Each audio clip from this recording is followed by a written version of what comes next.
guys, welcome back to the On God's Time podcast. I'm really excited to have, technically now, my boss on the podcast. We're going to have a good time today. It's going to be really fun. His name is Mike McCain. He was formerly a coach. You were a coach at Riverview and Searcy, right? Yeah, so I started out at Palestine Wheatley High School, 2003, and then got on at Searcy and then at Riverview. Mm-hmm. Well, now Mike is serving full-time for Fellowship of Christian Athletes. He's in charge of the North Central Arkansas area. And we talked about it a little the last episode with Austin, but I am about to come on as an ambassador. I guess I don't know why I like to say part-time. Part-time sounds cooler to me. Maybe it's not. I don't know. Maybe I'm not being technically correct. But yeah, man, Mike serves for FCA. I had his son Troy at camp. He was in my huddle. I don't know if that was on purpose or not, but I enjoyed having Troy, and I love their family, and I love everything about the McCains. So, Mike, tell us a little bit about who you are and what you do, man. Yeah, so, well, thanks for having me on, brother. It's an honor just to be a part of your podcast. And, with Troy being in your huddle, that was just God's timing, man. It was a great thing, and he absolutely loved it. But yeah, so, as far as me, I'm married, 3 kids, been married for 24 years. And it's been a journey and all of it, but, God's really blessed and, never thought I'd be on FCA staff, to be honest with you. That was never part of my plan. We all get a plan and we think we have our own way, but it was never part of it. But coaching is what I've always wanted to do. My dad was a coach, and I wanted to be a coach since I was in the 3rd grade. So, but that's how I got started in coaching, and that's all I ever knew, all I ever wanted to do. Yeah, it's crazy now looking back. Like, you wanted to go into coaching, and you did for a little bit, and then now you're working for FCA. I mean, did I actually, some people may not know, I thought I was going to go into coaching for a long time. And then I told the story last time that I had a bunch of people come up to me at FCA camp, and they were like, hey, when are you going to come on staff? I've already told that story, but it was kind of cool, seeing that, I think God definitely wanted me in the ministry. I ran from that for a while, though, dude. I seriously was I know God has a plan for my life, but I don't think it's in ministry. And then somebody came up to me and they're like, nah, dude, it's definitely in ministry. You need, no, stop. You're going to go into ministry. And I'm like, well, are you sure? And they're like, yeah, definitely. There's no way you're not. And I was like, okay. So I started being a little more open-minded to it. And it was the best decision I ever made. And I think I was just, trying to live on God's time, but I was kind of running from it. So I'll ask you, to begin, the question of all questions. It's the question of the podcast. When did you decide to stop living on your time and start living on God's time, and why? What's your testimony? What's God done in your life, man? Yeah, absolutely. I am blessed to have 2 great parents who are believers, who are strong Christians, and man, whenever the church doors were open, we were there. So that always involved in church. But sports was my identity, and whatever was in season, I played it. And that's where I found my worth, my identity was in sports. And I think a lot of athletes kind of may fall in that category, but I was 13 years old when I gave my life to Christ. So it was 1993, somewhere in there. Went to this church event called Joy Explo, and I actually took my best friend that was not involved in church, didn't go to church, parents weren't involved in church, and I took him thinking maybe he can come to know the Lord there. Yeah. And so at the last night, in front of about 1,000 students, he walks down front and gives his life to Christ. And boy, the Lord really convicted me and said, Mike, you need to do the same thing. That's crazy. And I didn't do it. I struggled with it on the whole ride home. And then my parents knew I was struggling with some things, and they helped counsel me through that. And I gave my life to the Lord with my parents Come that on, night baby. in 1993. Uh, but so that, I think we all have those defining moments in our Christian walk, and obviously when you give your life to Christ, that's the first step. Uh, Mm-hmm. but man, I really didn't start, you know, I still was involved in church. I was involved in the youth group and things like that all the way through high school. Uh, Yep. but as far as even thinking about God's will for my life, I really didn't put much thought into that. Uh, Not until I met a guy by the name of David Parker. I don't know if you know him or not. uh, I mean, yeah, I know that guy. I didn't know that he had an impact on that though. yeah, absolutely, man.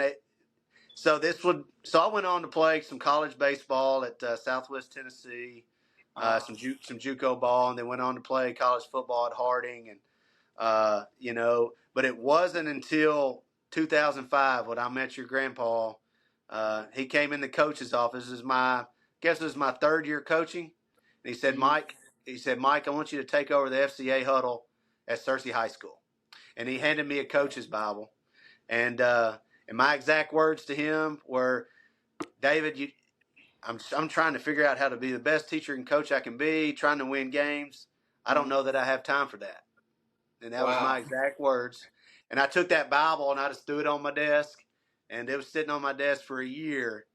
And the Mm-hmm. Lord just started convicting me, Mike. You're not doing things the way it needs to be done. Mm-hmm. You're worried about winning rings, winning earthly crowns, and I need you to win eternal crowns in your athletes and the students that you're involved with every day. Yeah.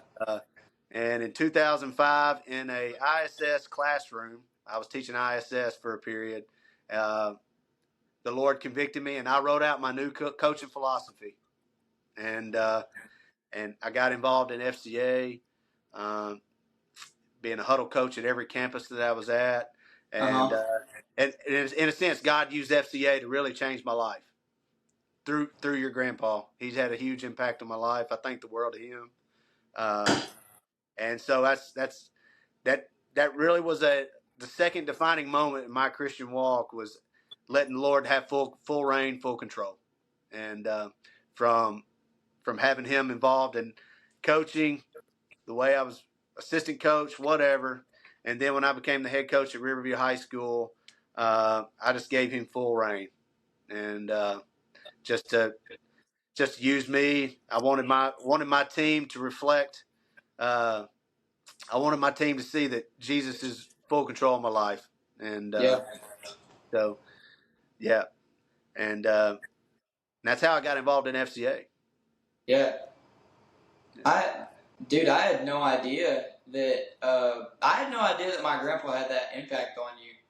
yeah, Like, I don't know. Like, it's weird. Like, I will have people tell me sometimes, like, they'll be like, "Yeah, your grandpa gave me this Bible, or your grandpa did this," and I'm just like, I had no idea. So yeah, I think that's pretty cool that he kind of helped you take that step. And when I started talking to him a little bit, because him and I are very, very close. He's my favorite person to play golf with. He's my golfing buddy. But when I first told him, I was like, people, I think I'm called, to work for FCA. He's got a big smile, and he's like, I think you are too. So I think that was pretty cool. And he told me, when it comes, he's like, man, if you ever need any help with fundraising, if you ever need help with anything, man, I'm here just to help you out. And dude, my grandparents just serve me all the time, and I do my best to serve them back, but they're really good at it. yeah, Like I took a class called adolescent development, and it was talking about how it's actually in a lot of countries it's disrespectful for the elderly to serve the younger.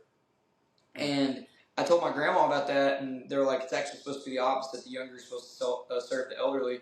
So I told my grandma one time, I was like, so I think you need to let me cook for you one time. And she died laughing. She was like, you're never going to cook for me. like, she was like, that's no. Like, I don't think it, I mean, oh, I hope she was joking. She was like, it would be terrible. Like, you need to let me do the cooking. And I was like, okay, you can do it. I don't care. Um, but I think that's cool, man. I think it's cool that he had an impact on you like that. Yeah. But I gotta ask, through FCA and through like what you've been doing for so long, it's obvious you're in the Word. It's obvious that you're in prayer. But what are some specific things that you do each day to help, like in your ministry with coaches and athletes? Um, what are some habits, like some lifestyle habits that you have each day that you're doing in order to stay close to the Lord? Yeah. So I mean, prayer's got to be number one. I Uh-huh. think prayer's got to be at the top. Uh, you know, at this stage in my life with a wife, 3 kids, it's the world. Our lives are just full speed.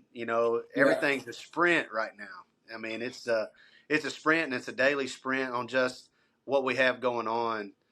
Um, and and I got to be honest, I struggle with being in the Word like I'm supposed to.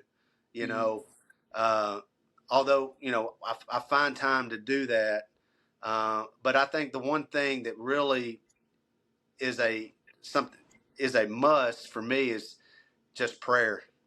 Yeah. Just being in prayer, because you can do that anywhere, right? I mean, Mm-hmm. Yeah.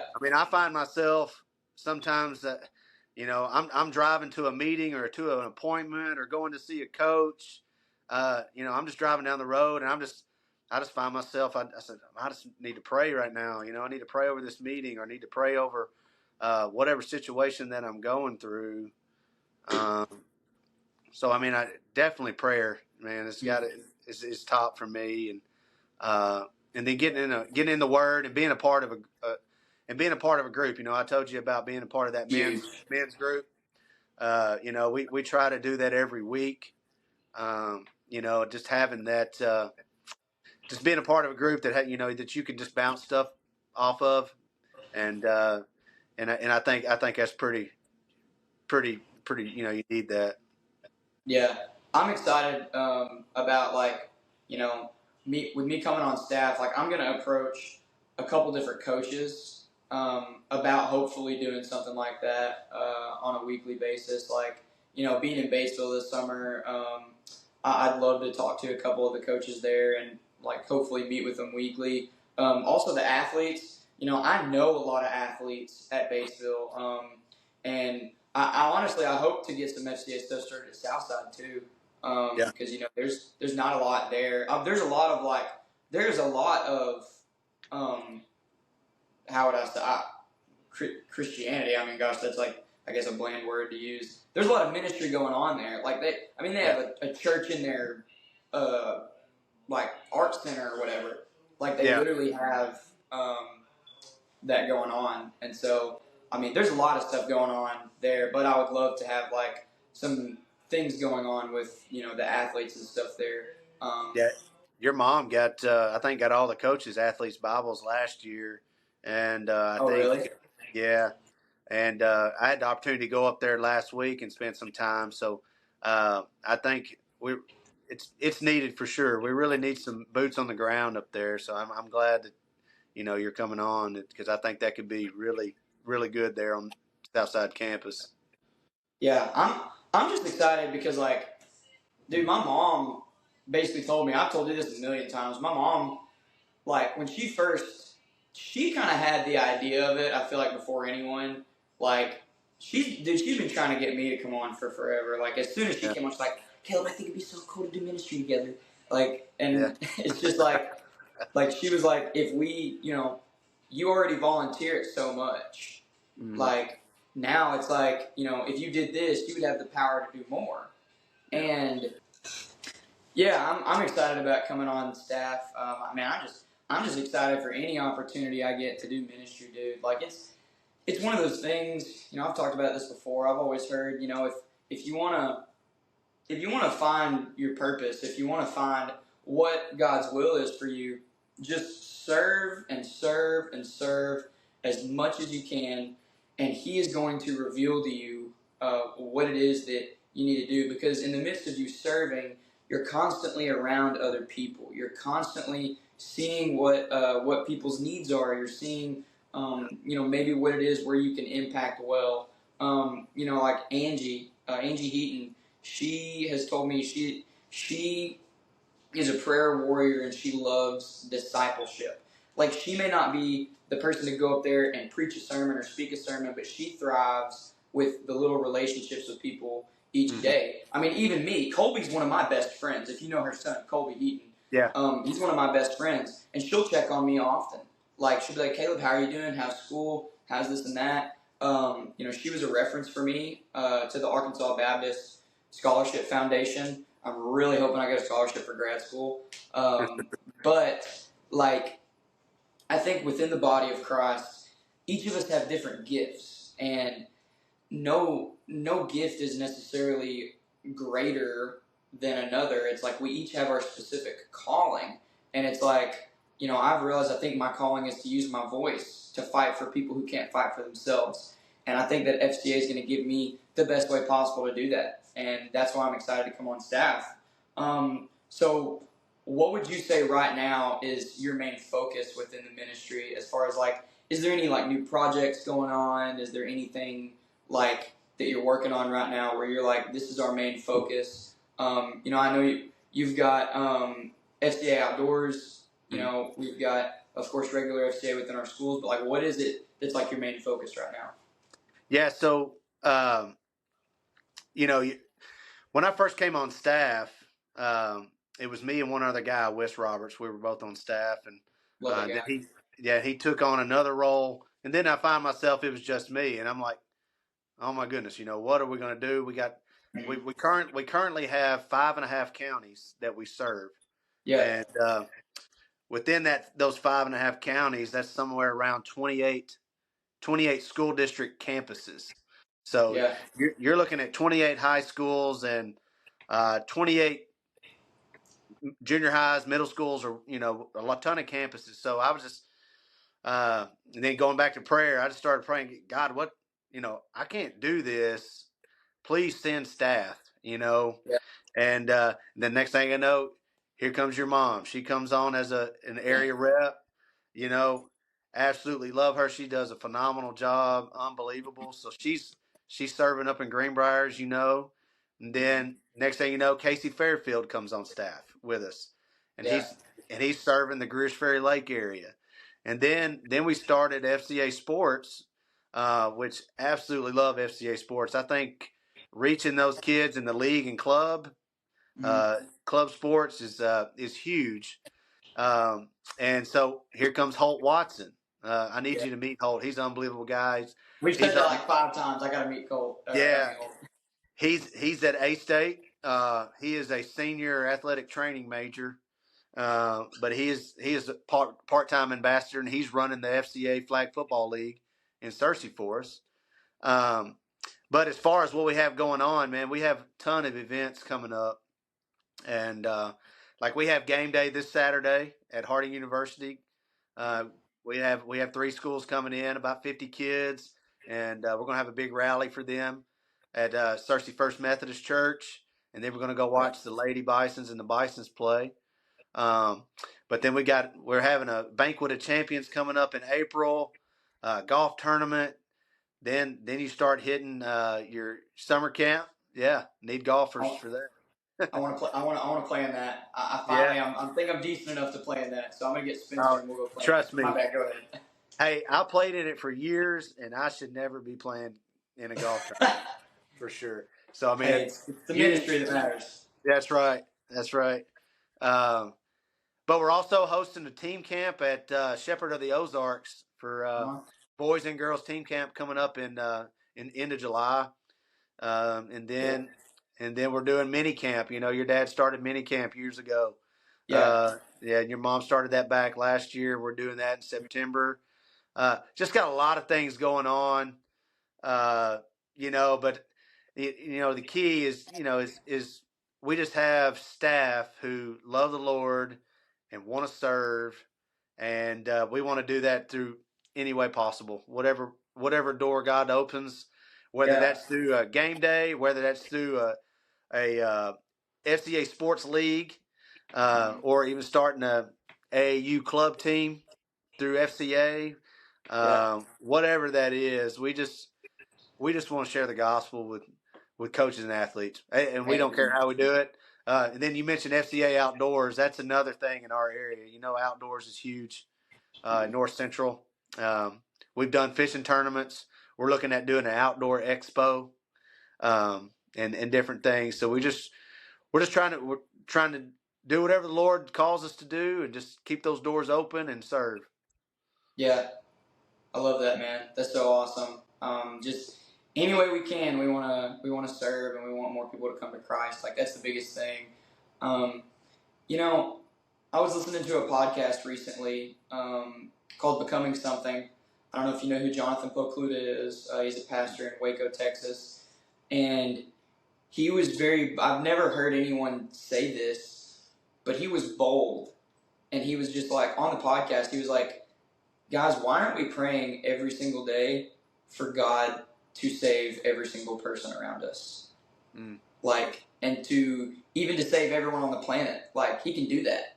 Like, he's a big enough God, he can do that. And it's like, Yeah. of course, the biggest thing is obviously like, we have our fallen human nature, and sin, unfortunately, surrounds a lot of people's lives. But it's like, I've began thinking since he said that, I'm like, why am I not praying every single day for the Lord to move in the people's lives around me, man?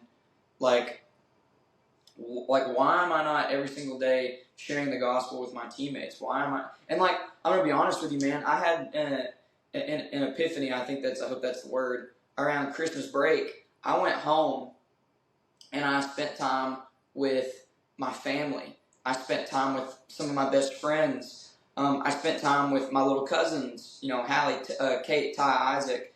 My cousins on my dad's side, Kai, Katie, Abby, like all these people, and I'm just like, why in my own family am I not sharing the gospel each day? Like, even though like in my family, like a lot of people love the Lord, I'm just like, why am I not praying every single day for the people around me to know Him? And so I started, especially when we started, I guess playing around with the idea of me coming on staff. I was like, man, like if I'm gonna do this as my occupation, like I've got to have this kind of relationship with my teammates. I've got to have this relationship with everyone. I've got to Mm-hmm. do every single day as ministry.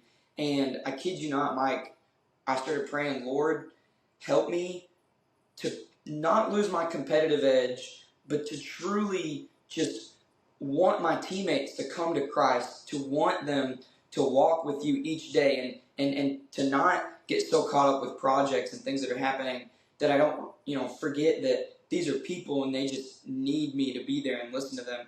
And dude, I kid you not, my relationships with my teammates have skyrocketed since I prayed that. Like, there was a guy on our team that, I'll be honest, he has like a kind of a funny laugh, and like people will make fun of him sometimes. And I was guilty of that.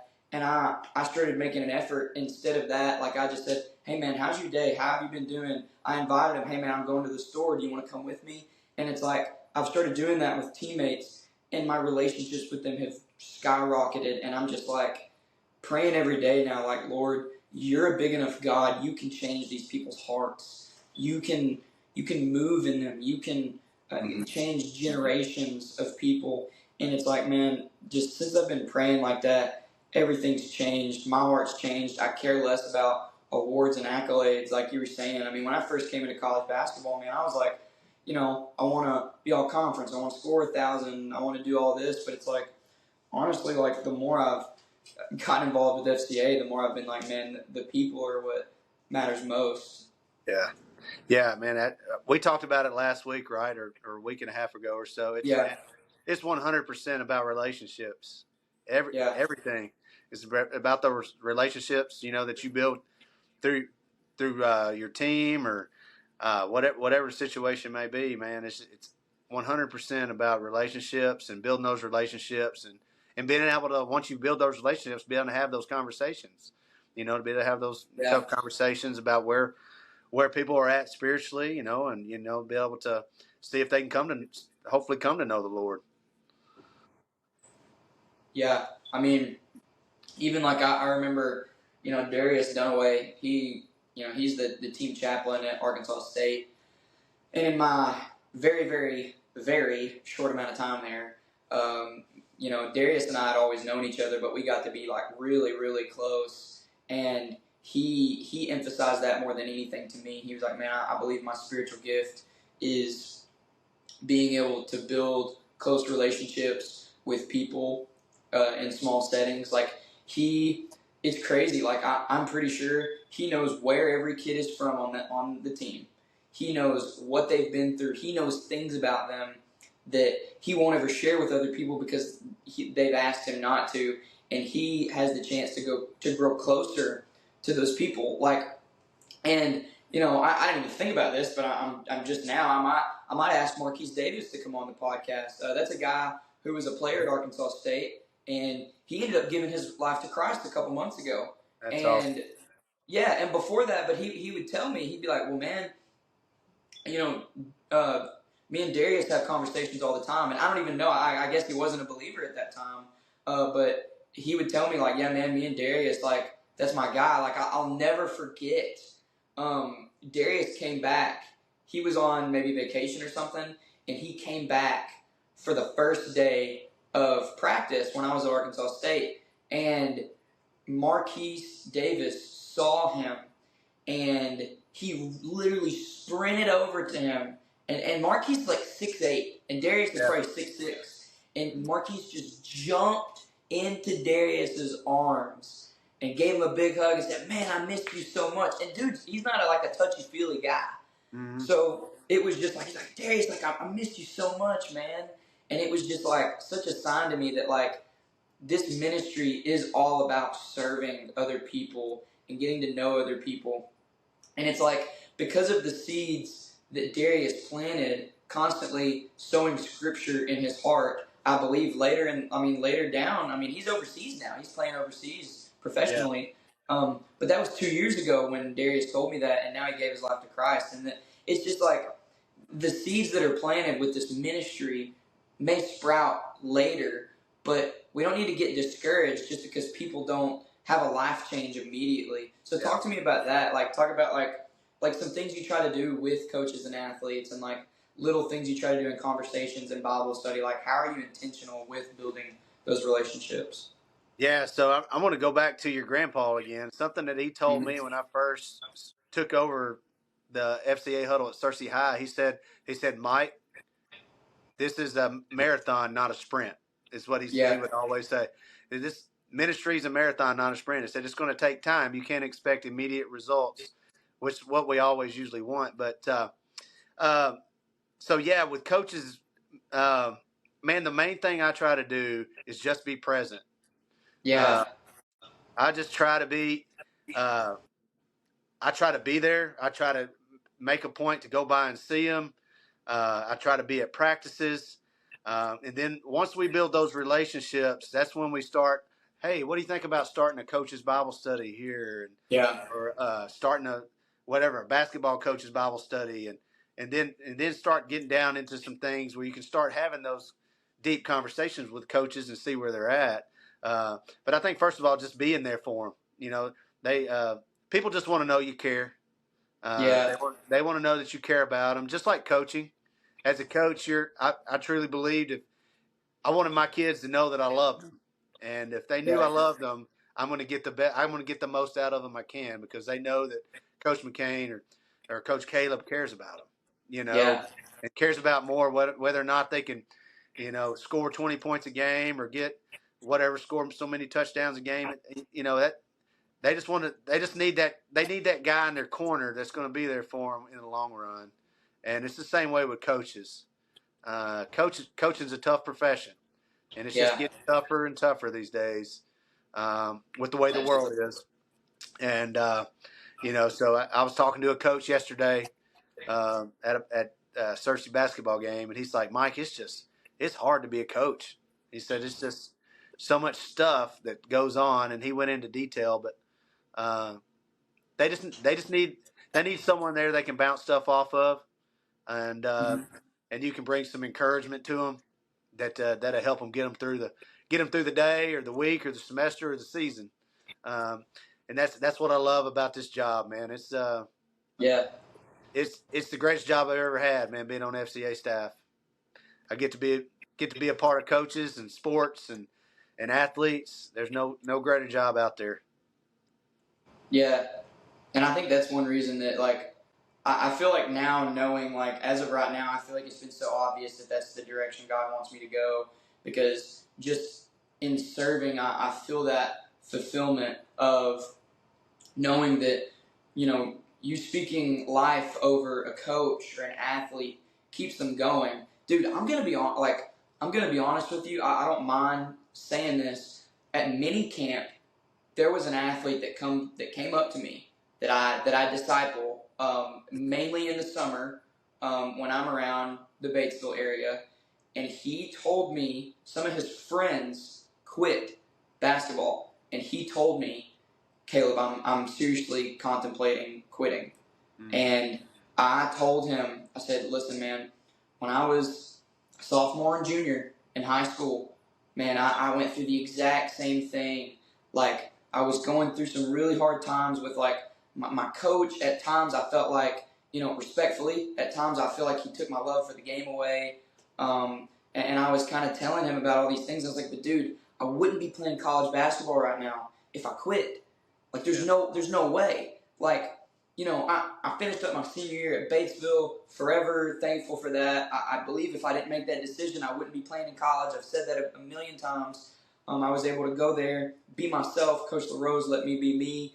But I told this athlete, if you quit, you're going to make quitting a habit. Yeah. And I believe God can use you through this situation. And I believe that you're just going through a time, and I don't want you to be like everyone else. And he ended up deciding, okay, man, I'm not gonna quit. And dude, he's having a phenomenal sophomore year right now, dude. He started off the year off the bench, but he's been starting multiple games. He's had multiple games of 10, 15 more points. And I'm so proud of that young man. And it's just like, but it was at mini camp when I got to have that conversation with him. Like, I was the first person he told that. Like, you don't get those interactions every single day. That's why, like, sometimes we say FCA camp's super Christian land. Like, when you're here, you're going to have to go back out into the world, and you're going to have to talk I'm sorry, you're not going to be able to talk about these things with people who are not going to judge you most of the time. And that's why it's like the community you have here, you've got to take that out there. Like, when I was younger, I'd get sad when I left church camp. Now I'm starting to realize I can have that every single day. Yeah. And it's like, that's what I want athletes to realize. Like, you don't just have to get that at church camp. Like, dude, first thing I do when I wake up, I shower and I bump worship music. I'm in my word. I'm in prayer. I'm doing all the things that happened at camp. Now I just get to take it and do it other places. And so, I mean, dude, it's, we've talked about my AAU team becoming Team FCA. Whenever I talked to my parents and my players and I was like, hey, are y'all cool with becoming Team FCA? They were like, we don't care what we are as long as you're our coach. Like, and so it's like, the ultimate compliment, which I'm not saying this on here to flex this on the podcast. It's just like a parent telling you, you bring out the best in my child. Like, I don't think anything could ever make up for that feeling of knowing that you're getting to impact a kid's life. And last year, we always started off practice with prayer. We always started off our games with prayer. And I made sure they understood this AAU team is run on Christ. And now we get to display that by being Team FCA. So, man, I'm excited about it. I'm excited about, being a part of FCA sports. And I don't know, I could go on forever, dude.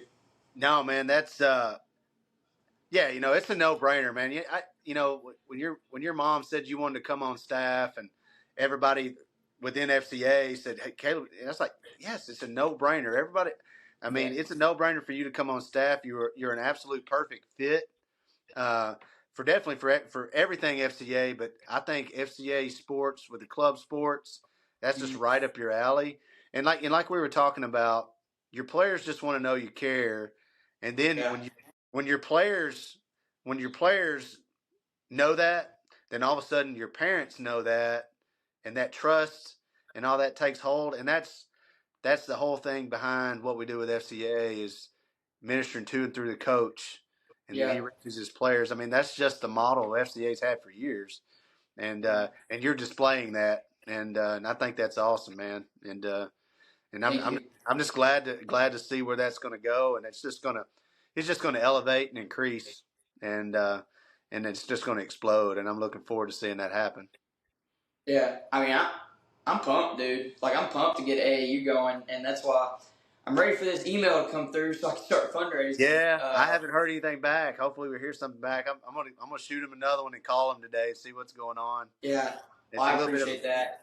yeah, Yeah, I'm ready to get going because I'm just like, man, and I guess I'll voice my concerns on the pod. I don't care. I'm just like, man, I want to get rolling so that by the time AAU season starts, there's no problem with us, making right. sure we have everything we need. Yeah. But dude, I'm excited because like they would message me and they would be like, "Hey, coach, when are we starting AAU?"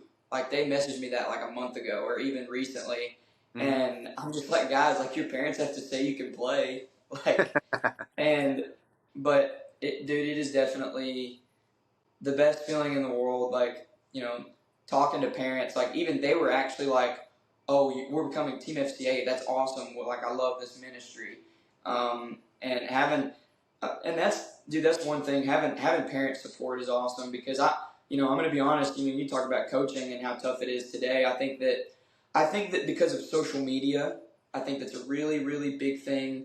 I think that we sometimes can compare the coach we have to other coaches, and I think that parents can get in this mindset that like they're being unfair to my child.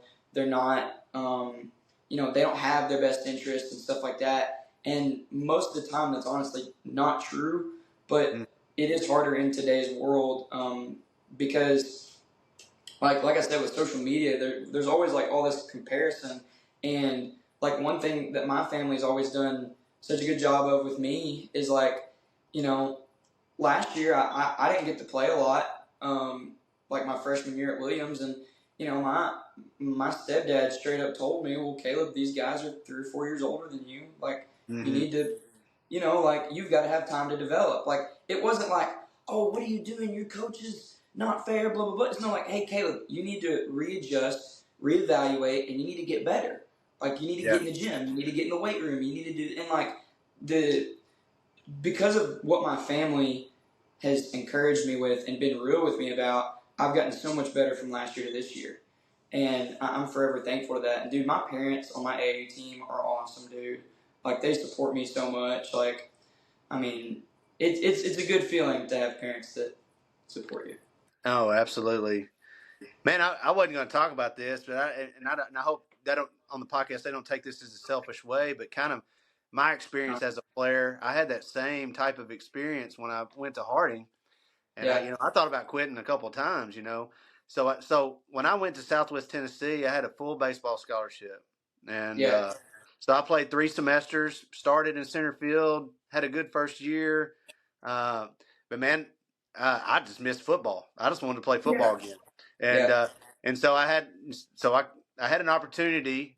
Well, if I'd have had the ACT, so if you're any kids out there, get your ACT up. I didn't have a good ACT. Yeah, especially if you're going to go up to Harding. Yeah. So I didn't have a good enough ACT to go to an NCAA school or NEIA or anything like that. So I had to go JUCO. But anyway, I transferred to Harding, and I walk on, right. So for 2 years, my first year I don't play at all, don't get on the field at all. And you really start down yourself. Oh man, can I do this? Or this and that. And then the second year, uh, so I'm a backup quarterback, and I play a little bit on special teams, and There we uh, go. and then so I led her as a special team player. Then my senior year, uh, I'm still on special teams, and man, I get in at quarterback when the game's on the line, and I go 2 for 3 for 2 touchdowns, 70 yards, and rush for 30, and I never Let's go, take another baby. and I never take another snap at quarterback, you know, and Wow. so I say all that is that be ready for the opportunity because you never know when it's coming. and that may be all that you get. And Yeah. so and all those lessons I learned through that, and I had one guy that was in my corner, and he was a quarterback too. He's now the offensive coordinator at Harding University, but his name's Matt Underwood. He was always Must there be doing pretty supporting. good. They just want a chip. Yeah, he did, and he's there. That's an unbelievable staff, but man, he was always there and encouraging me. And of course, I had my parents encouraging me, but uh, Yeah. you do all that to be prepared for the opportunity. You know, you never know how Yeah. much opportunities you're going to get. Just be ready for that opportunity that you get and take advantage of it. And that's what I always tell kids and coaches. You just don't ever know. I mean, and just the life lessons learned through that about perseverance and pushing through. Uh, you just I'm so glad I stuck it out. Just been able to Yeah. have that experience. Yeah. Absolutely, dude. Because I mean, like, you know, I could graduate after this year. I'm sorry, I am graduating after this year. I'm getting my bachelor's, Yeah. and I could go, full time with FCA. Like I could just, try to go full time right now. But I've got 2 more years of eligibility, and we've talked about this. It's like, man, my dream is to play overseas for a couple years and do some mission work. And it's like, man, I've talked about that for the past 2 years on this podcast. That's still my dream. I believe God's still giving me that vision. And it's like, while working on my master's, for the longest, I was like, God, like, I want to do ministry with FCA, but I want to keep playing basketball. Yeah. Like, how do I don't, like, Lord, like, why, like, I'm so split between these decisions. And so he was like, okay, I'll let you do both. Yeah. And I'm so thankful for that, because it's like, I want the opportunity to keep playing and keep getting better, but man, I want to do ministry. Right. And I think that he has prepared me enough where I'm going to be able to do both, because, my master's is completely online. So you and I have talked about all this, like, being able to go to the schools during the day, practice in the afternoon, or whatever the schedule is. But dude, I'm just like, like you said, like, the reason I know I still love the game of basketball is because I love showing up. I Mm-hmm. love practicing. I love going to the gym and shooting. Like, even though my playing time in college so far hasn't been what I thought it would be, like, I just love this game. And I think the more I fall in love with just getting to know the Lord each day, the more I fall in love with using my gifts for His glory. It's like people, I've said this for the longest, people think if I give my life to Christ, I'm not going to be as good of an athlete. Like, that is a common thought, like, with people who are unbelievers. Like, they're like, oh, if I give my life to Christ, like, if I give my life to this God you say that exists, or this guy Jesus, like, I'm going to have to take away time from my sport for Him.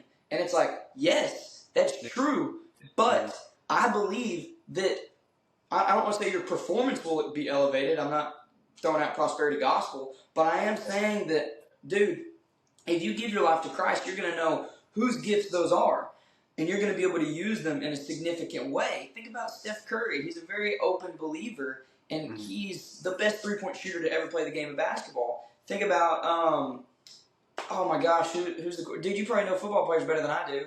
I think there's a quarterback. He played for like the Raiders, maybe. Uh, Um, well, there's Case Keenum. He's out there, and then uh, well, Dude, you're with me. Like, I don't know who it is, but he's very yeah, open. And he like preaches sometimes. yeah, But he's a great quarterback in the NFL, and it's like you, like, me being a Christian doesn't make me soft. Like, I'm not a soft man because I love the Lord. If anything, I'm a strong man. mm-hmm. Because, dude, like, to resist temptations and to resist what the world's throwing at you and all this, that's not weakness, that's strength. The people who give into those things, that's weakness. Like, C.S. Lewis has said that, and he wrote about in his book, like, the people who give into temptation don't know how strong it is, because they just give into everything that's thrown at them in the world. They get drunk every weekend. They do things outside of marriage. They do Like everything that is thrown at them, they say, okay, cool, I'm going to do it. But the people who are believers and who have to resist those things and resist the flesh, those are the people who know what real strength is, because it takes real strength to say no. And that is what, man, being a Christian and being an athlete is like the greatest honor of my life, because I get a chance to impact people by saying no and by saying yes to the Lord. Yeah. Amen, brother. Hey, I think we're talking about the Texan quarterback, C.J. Stroud, and he's Yeah, out. C.J. Stroud, he's a yeah, rookie, had a great year, and man, dude gives glory to God all the time. He's pretty bold about it. absolutely. Yeah, I think Jalen Hurts does too. yeah, You know what I'm talking about? I know. I think he yeah, said his favorite verse is that God sent His Son not to condemn the world but to save it. I think it's John 3:17 or something like that. But it's just like, man, like use your like that's and I don't mean to ramble. Like that's like a problem of mine with like there's athletes who, say they're Christians, and I believe even are, but it's like, man, why are you not telling people about the greatest gift you've ever received? It's like, oh well, like I don't want to offend people in their religion or whatever. Dude, Jesus offended everyone yeah, when He came and said, "I am the Son of Man. I am the way, the truth, and the life. No one comes to the Father except through me." Jesus offended everyone. I have a take. I would go to an extreme to say, if you're not offending at least somebody, you might be doing it wrong.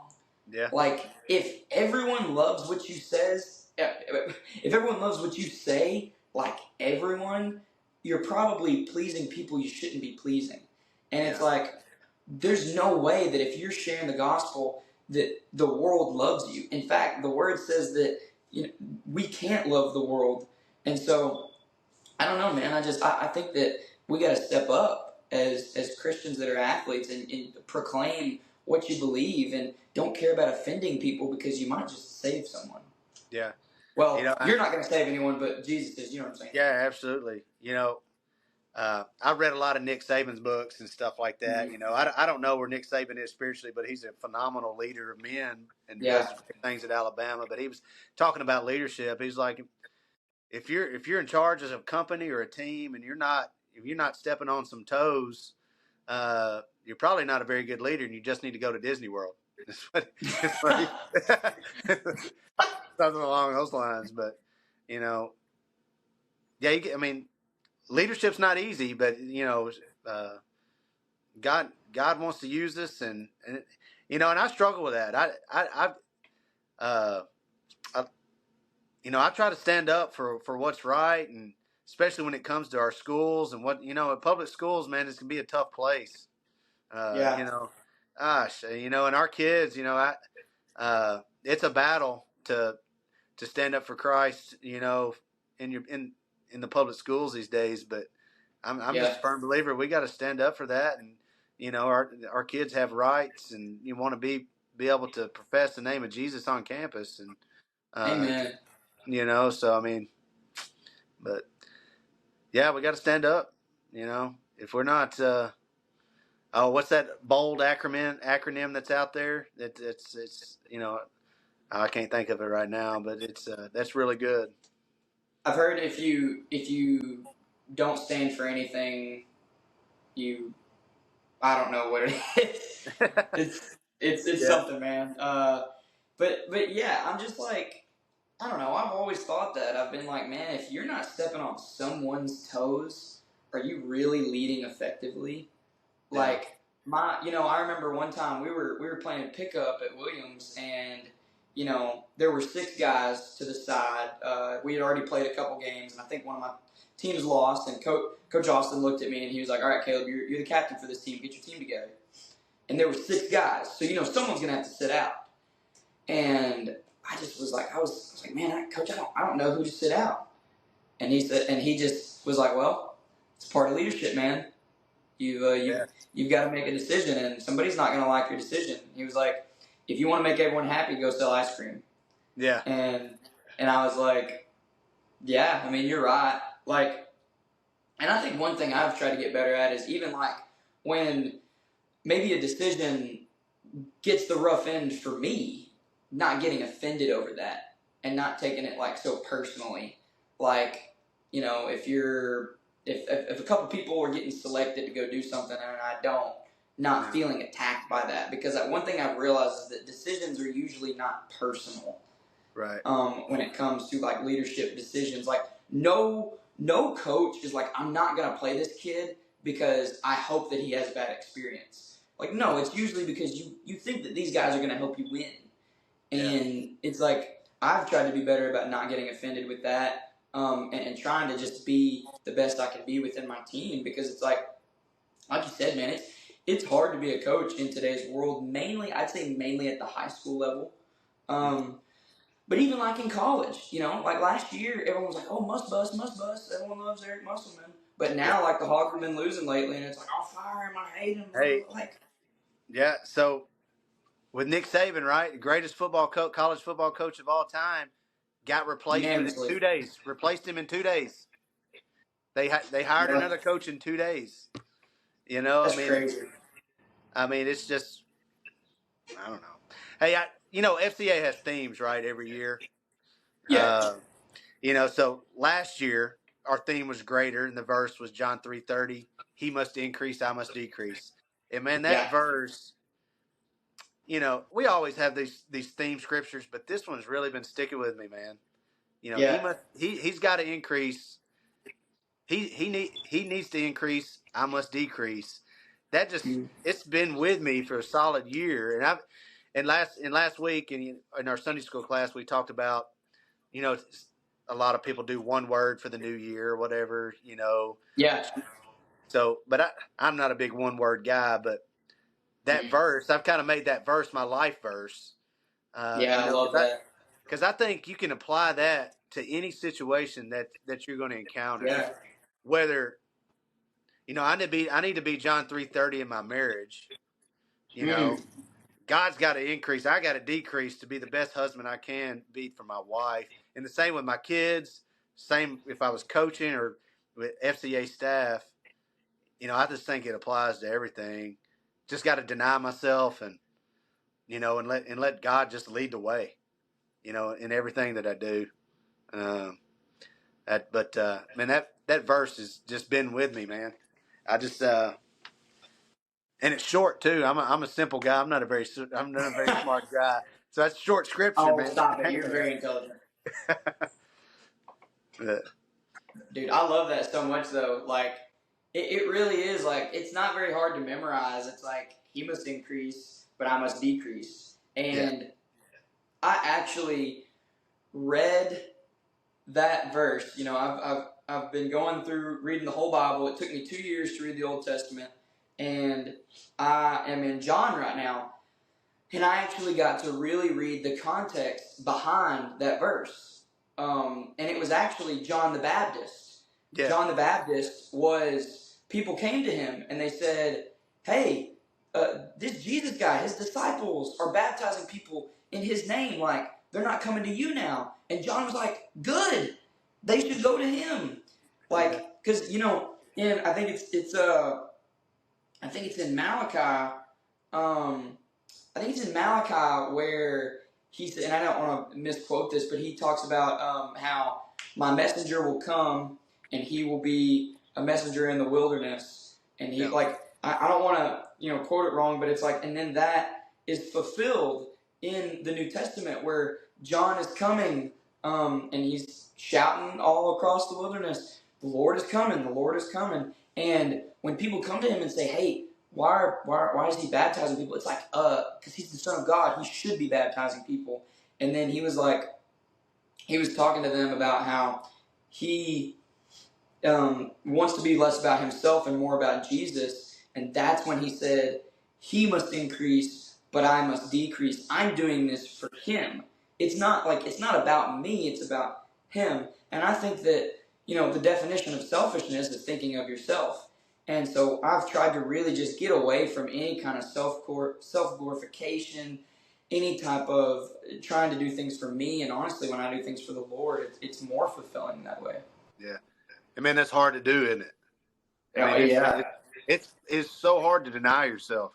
I mean, especially as a player, right? I mean, you're currently going through it. I mean, in order for you to get good as a player, you've got to define your individual skills, right? Yeah. So, I mean, you're doing all these drills to get better as a player, you know, but ultimately you want to help your team. But at the same time, it's hard.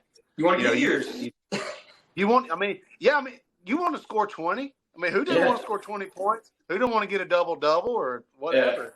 You know, it's hard to do, but I mean, John the Baptist, he said it best, you know. So Yeah. Well, Mike, this has been a really awesome podcast, dude. I'm really blessed that I was able to have you on, man. I'm excited that I get to work for you, in all honesty. And I know that when my mom says that you're her boss, you're like, no, I'm not. Like, don't say it like, no, dude, you're my boss, but you're someone I'm excited to be under your leadership, man. And just the fact that you were willing to come on here, you weren't too big time. You were like, I'd love to come on and share my story. I think it's awesome, man. So thank you for coming on, dude. Hey, man, it's an honor, and I'm looking forward to you coming on staff just as much as you are coming on staff. I'm just excited what we, you know, I don't like being called boss. It's about it's about our staff and what God is going to do through us. I'm just excited what's in store, and that's what I love about FCA. It's about the relationships, seeing what God's going to do next, and it's the greatest job that I've ever had. And I'm just looking forward to sharing it with you and being a part of that journey with you, brother. Yeah, and I'm looking forward to being a part of it, man. Yeah. Well, hey, it's been fun having you. If anyone was listening, man, I just really hope something stuck out to you. Something I honestly forgot we were on here, man. It was just you and me going back and forth. So, man, I just pray someone heard a word that'll encourage them, and I'm excited we had you on. Yeah, man. Glad to be on here. It's an honor, man. Yeah. All right. We'll see you guys later. Thanks for listening.